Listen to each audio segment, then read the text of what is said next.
نبی کریم صلی اللہ تعالی علیہ وسلم نے ارشاد فرمایا 3 لوگ ہیں جنہیں دیکھ کے رب مسکراتا ہے۔ یا رسول اللہ صلی اللہ علیہ وسلم وہ کون کون سے؟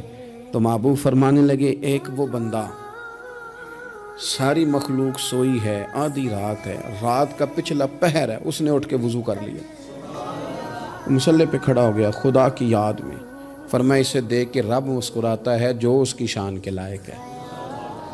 مسکراتا ہے اللہ، یہ تو سونے کا ٹائم تھا، یہ تو گہری نیند آنے کا وقت تھا، رات کا پچھلا پہر، رات پوے تے بے درداں نو نیند پیاری آوے تے درد منداں نو یاد سجن دی ستیاں وی آن جگاوے، اور ساون کی کالی راتوں میں جب بوندا باندی ہوتی ہے، وہ راتوں کو اٹھ اٹھ روتے ہیں جب خلقت ساری سوتی ہے، اللہ مسکراتا ہے۔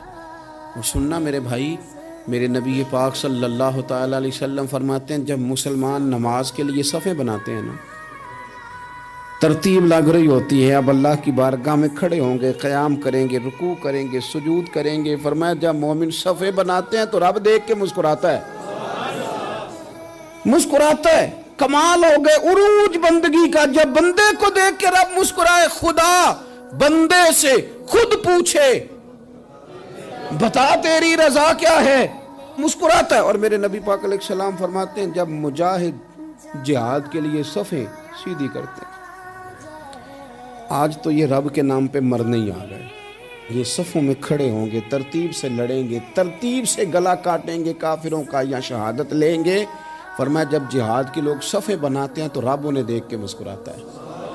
کتنے نصیبوں والا وہ بندہ ہے جسے دیکھ کے مسکرا دیا۔ او یار کبھی تیرا بیٹا تیرے سامنے مسکرائے نا چھوٹا، تو تیرا دل باغ باغ ہو جاتا ہے۔ تیری ماں بیمار کسی ایک دن صحیح طرح ہنس پڑے تو طبیعت خوش ہو جاتی۔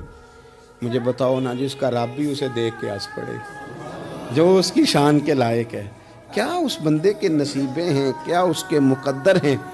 آپ اس مقام پر اپنے آپ کو لائیں۔ اب دیکھیں نا، یہ حدیث آپ نے سن لی، اب ہم نے نا اس طرح صفحے نہیں بنانے جس طرح ساری دنیا، اب ذرا صفحے بھی شوق سے بنائیں گے، اب ذرا تھوڑا سا شوق پیدا کریں گے، بھئی یہ تو میں وہ کام کرنے لگا ہوں جسے دیکھ کے رب مسکراتا ہے۔